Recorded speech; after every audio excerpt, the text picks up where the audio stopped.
Aujourd'hui, nous retrouvons le studio d'animation le plus cheap des années 30 qui doit faire face à la sortie du premier long métrage d'animation des États-Unis. Comment va-t-il s'en sortir ? Eh bien, en 1936, Paul Terry a racheté les parts de son associé Frank Moser, qui pensait que le studio allait fermer faute de distributeur.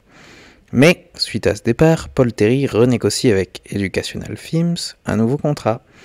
Frank Moser se sent alors floué et, en décembre 1936, intente un procès à son ancien associé, arguant qu'on lui a présenté de fausses déclarations. Le procès a lieu sur 6 jours en mai 1937, il est détaillé dans le livre de W. Gerald Harmonic, s'il vous intéresse. Et finalement, la justice déclare que Terry n'a rien fait d'illégal et Moser doit payer les frais de justice. Il se retirera ensuite dans la peinture avec son épouse. Pendant ce temps, Terry est libre de reprendre les rênes de son studio, alors qu'il renacle toujours à réaliser des courts-métrages en couleur, il en produit un en sépia, Le chien et l'os, en 1937. Aventure de Puddy dans une boucherie. Les retours sont très favorables et Terry décide donc de passer progressivement à la couleur. Il va produire 6 cartoons en couleur sur les 26 de chaque saison. En parallèle, il cherche à remplacer Kiko le kangourou, qui n'a pas pris auprès du public, faute de personnalité. Et c'est une oie qui va rencontrer le succès, Gandhi Goose, qui, dans sa première apparition en 1938, échappe à un renard. Une réponse à Daffy de la Warner apparue un an plus tôt. Gandhi a été créé par John Fosté, qui le fera revenir dans plusieurs autres épisodes, et Terry décide d'ajouter à Gandhi un chat inspiré de Jimmy Durante.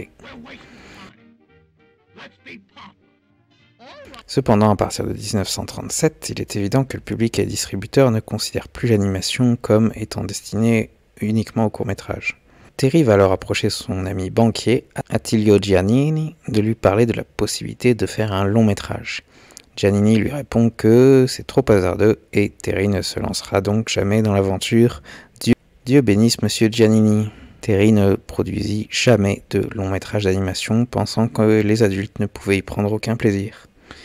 Il réalisa tout de même quelques investissements, produisant le premier de ses cartoons en espagnol en 1938, l'émission de Robinson Crusoe. C'est aussi en 1938 qu'il sort son premier cartoon en couleur, String Bean Jack. La qualité des cartoons de Terry augmente sensiblement pendant cette période. On passe de cartoons dignes des premières années à des cartoons un peu plus beaux, voire beaux. Le plus beau est peut-être Le Canard orphelin en 1939, réalisé par Con Rasinski, une réécriture du vilain petit canard qui présente Lucky, le canard qui deviendra Dinky dans ses réapparitions. Le personnage est intéressant mais ne parle pas et les histoires qu'il vit sont plutôt basiques. Fin 1939, alors qu'il fête ses 25 ans de carrière, Terry sort A Wiki Waki Romance, dans lequel une souris très musclée sauve sa compagne de terribles pirates. Le cartoon, que je me rappelle avoir vu étant petit, remporte un franc succès, de quoi donner des idées à Terry pour un futur personnage.